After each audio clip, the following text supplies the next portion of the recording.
कणकवलीच्या सभेमध्ये उद्धव ठाकरेंनी थेट केंद्रीय मंत्री नारायण राणेंना इशारा दिलाय। तू आडवा ये, तुला गाडूनच जातो असं ठाकरेंनी ठणकावून सांगितलंय।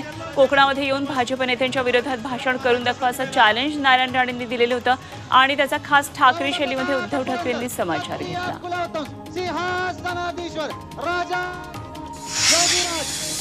पंतप्रधान नरेंद्र मोदी यांनी शरद पवारांचा अपमान केला असा आरोप राहुल गांधींनी केला। पुण्यामध्ये महाविकास आघाडीचे उमेदवार रवींद्र धंगेकर यांच्या प्रचारसभेतून राहुल गांधींनी मोदींवर निशाणा साधला। शरद पवार ज्येष्ठ नेत्याचा अपमान करून मोदींना काय मिळालं असा सवाल त्यांनी विचारला। शिवसेना ठाकरे गटाचे दक्षिण रायगड जिल्हा प्रमुख अनिल नवघणेंच्या गाडीवर झालेल्या हल्ला प्रकरणात विकास गोगावले यांनी खुलासा केला।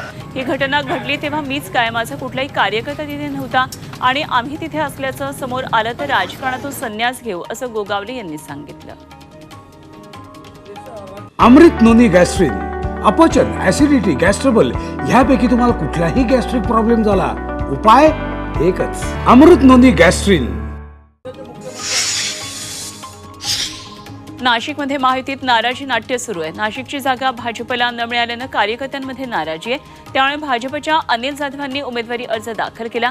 महायुतीच्या बैठकीला देखील त्यांनी दांडी मारली। नाशिक जिल्ह्यामध्ये भाजपचे 3 आमदार असताना खासदारकीसाठी भाजपचा उमेदवार का नाही असा सवाल अनिल जाधव यांनी केला।